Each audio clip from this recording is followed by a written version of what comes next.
பெண்களுக்கு பாதுகாப்பான ஒரு இடமாக தமிழ்நாடு தான் திகழ்கிறது என்பதை அவர் தன்னுடைய செயல் மூலம் செய்து காண்பிச்சிருக்கிறார்.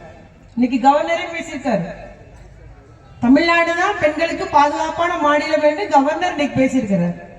ஆகவே உண்மையை ஒப்புக்கொண்டுள்ளார் என்று நினைக்க வேண்டும். அந்த அளவுக்கு பெண்களுக்கு பாதுகாப்பான மாநிலமாக ஒன்றிய அரசுடைய புள்ளியியல் விவரமே சொல்லுது. பாதுகாப்பான மாநிலம் தமிழகம், பாதுகாப்பான நகரங்கள் சென்னை, அதற்கு அடுத்தபடியாக கோவை, அதற்கு அடுத்தபடியாக திருச்சி.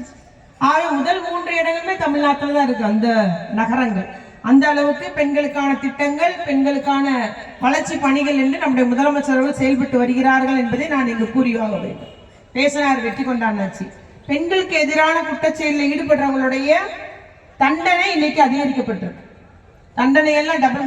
7 ஆண்டு கடுங்காவெல்லாம் இப்ப 14வது ஆண்டு, 14 ஆண்டு ஆயுள் தண்டனை, மரண தண்டனை அளவுக்கு அந்த தண்டனைகள் பிள்ளைங்க கற்பழிப்பு ரேப் பண்ணிட்டாங்கன்னா அவங்களுக்கு அதிக தண்டனை என்பது இன்னைக்கு சட்ட திருத்தம் பண்ணியிருக்காங்க நம்முடைய முதலமைச்சர் அவர்கள். கடுமையாக்கப்பட்டுள்ளது நம்முடைய சட்டங்கள். ஏன்னா இன்னைக்கு எல்லா பெண்களும் வேலைக்கு போறாங்க. தமிழ்நாட்டிலே மன்னிக்கவும், இந்தியாவிலே 41% பெண்கள் அதிகமா வேலைக்கு போற இடம் எதுன்னா தமிழ்நாடு. கிட்டத்தட்ட 41% இருக்கிற பெண்கள்ல 100 பெண்கள் இருக்காங்கன்னா அதுல 41 பேர் தமிழ்நாட்டில் தான் வேலைக்கு போறாங்க. மற்ற இடங்கள்ல வேலைக்கு போறது இல்லை, பெண்கள் உழைப்பதில்லை, வீட்டிலே இருந்துருவாங்க. ஆனா பெண்கள் இங்க அத்தனை பேர் வேலைக்கு போறாங்க, படிக்கிறாங்க. பெண்கள் படிப்பதற்காக புதுமை பெண் திட்டம் கிட்டத்தட்ட இப்ப பாத்தீங்கன்னா புதுமை பெண் திட்டத்துல மட்டும் நமக்கு 4,55,000 பேர் மாதம் 1000 ரூபாய் உதவி வாங்கிட்டு இருக்கிறாங்க.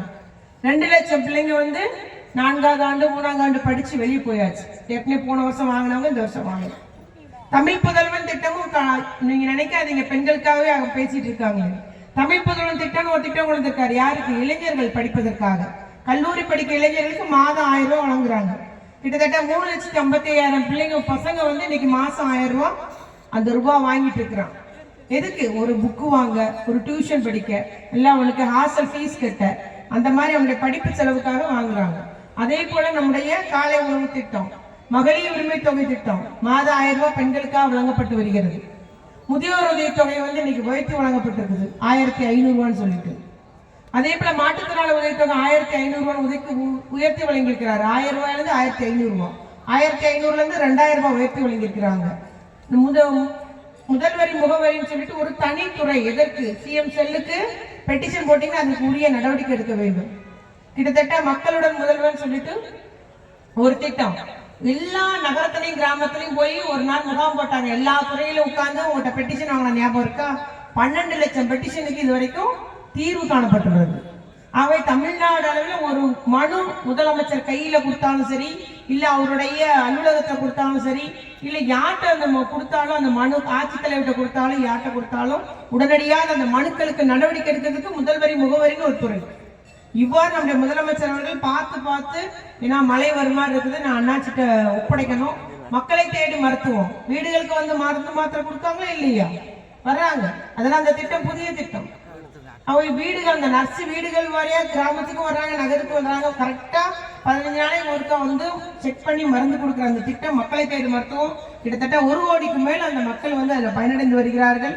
அதே போல உள்ளாட்சி அமைப்புகளுக்கு நிதி ஒதுக்குது. நகர்ப்புறமா இருந்தாலும் கிராமப்புறமா இருந்தாலும் நம்முடைய தலைவர் வந்த பின்புதான் ஒன்றிய கவுன்சிலுக்கு தெரியும் நிதி ஒதுக்கீடு செய்யப்பட்டது. அந்த ஒன்றிய அமைப்புகளுக்கு ஒரு அதிகாரமே தந்தது தளபதியார் தான். அதுக்கு முன்னால கிடையாது. எல்லாம் மாவட்ட ஆட்சியர் அலுவலகத்துல இருந்தா அவங்க என்னன்னாலும் திட்டமிடுவாங்க, டெண்டர் விடுவாங்க. இவங்க எல்லாம் டம்மியா இருந்தாங்க. ஆனா தளபதியார் வந்த பின்புதான் உள்ளாட்சி அமைப்புகள், அது யூனியன் தலைவர்னாலும் சரி, மாவட்ட ஊராட்சி தலைவர்னாலும் சரி, பஞ்சாயத்து தலைவர்னாலும் சரி, அவர்களுக்கெல்லாம் அதிகாரம் வழங்கப்பட்டது. அதே போல திறன் மேம்பாட்டு பயிற்சின்னு சொல்லிட்டு வழங்கப்படுகிறது. டிஎன்பிஎஸ்சி படிக்கலாம், யூபிஎஸ்சி படிக்கிறதுக்கு பயிற்சி வழங்கப்படுகிறது. அந்த பசங்களுக்கு நிதி உதவி வழங்கப்படுகிறது. அதனால நம்ம பிள்ளைங்க கல்லூரியில இருந்து அதில் விண்ணப்பிச்சா அதெல்லாம் வேலை வாய்ப்புக்காக நம்ம உதவி பெற முடியும். இவ்வாறு நம்முடைய முதலமைச்சரோட மாற்றுத்திறனாளிக்கு அவர் முதலமைச்சரா பொறுப்பேற்கும் போது 600 கோடி ரூபாய் ஒதுக்கீடு இருந்தது. இன்னைக்கு 1200 கோடி ரூபாய். 1200 கோடி ரூபாய், 1000 கோடி ரூபாய் அதிகமாக. எதுக்காக? உதவி உபகரணங்கள், மாதாந்திர உதவித்தொகை வழங்குறது, அந்த அவங்களுக்கு தேவையான 3 சக்கர வண்டி, அந்த பைக்கு, இதெல்லாம் 2 கால் செயல்படாட்டாதான் 3 சக்கர வண்டி கொடுத்தாங்க. இன்னைக்கு ஒரே 1 கால் செயல்படாத பிள்ளைங்களுக்கு 3 சக்கர பைக் கொடுக்குறாங்க.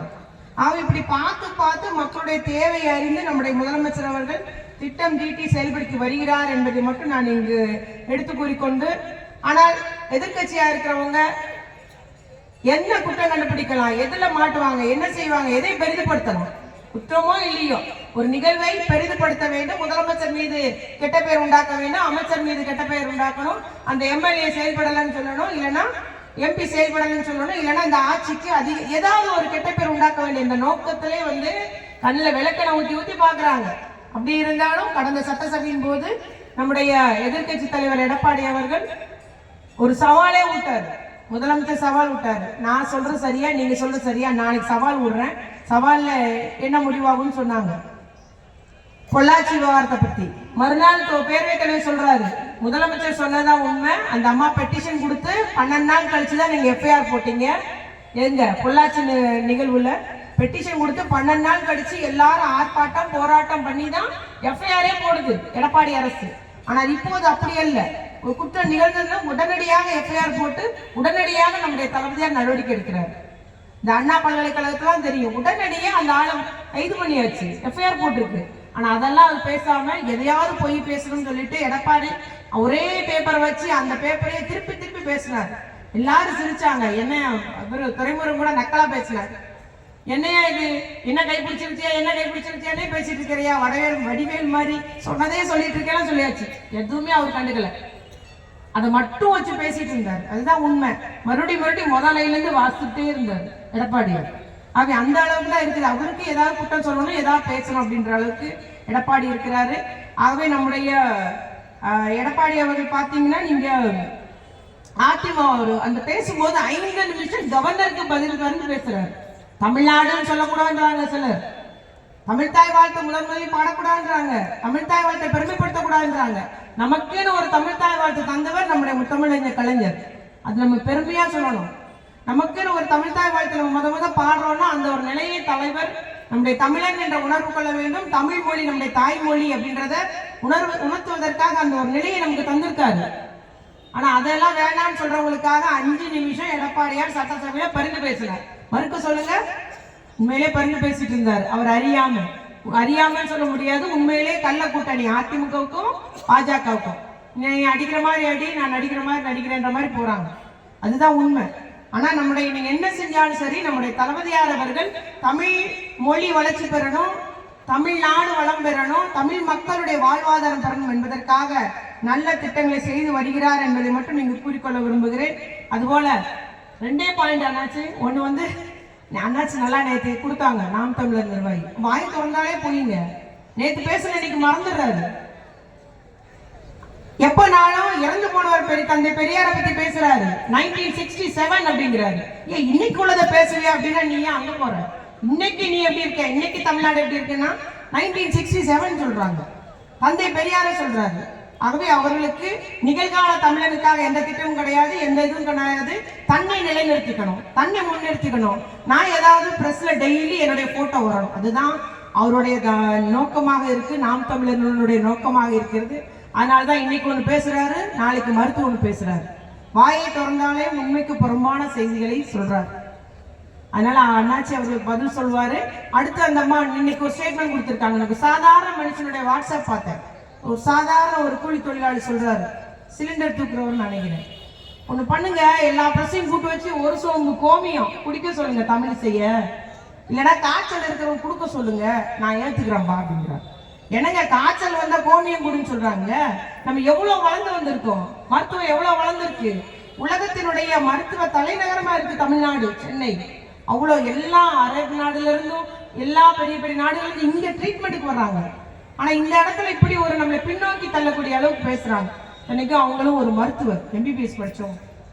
ஆகவே என்னதான் சொல்லி மக்களை குழப்ப வேண்டும், மக்களை ஒரு குழப்பமான என் மனக்கு கொண்டு வர வேண்டும் என்று ஆளுங்க எல்லாம் பேசுறாங்க.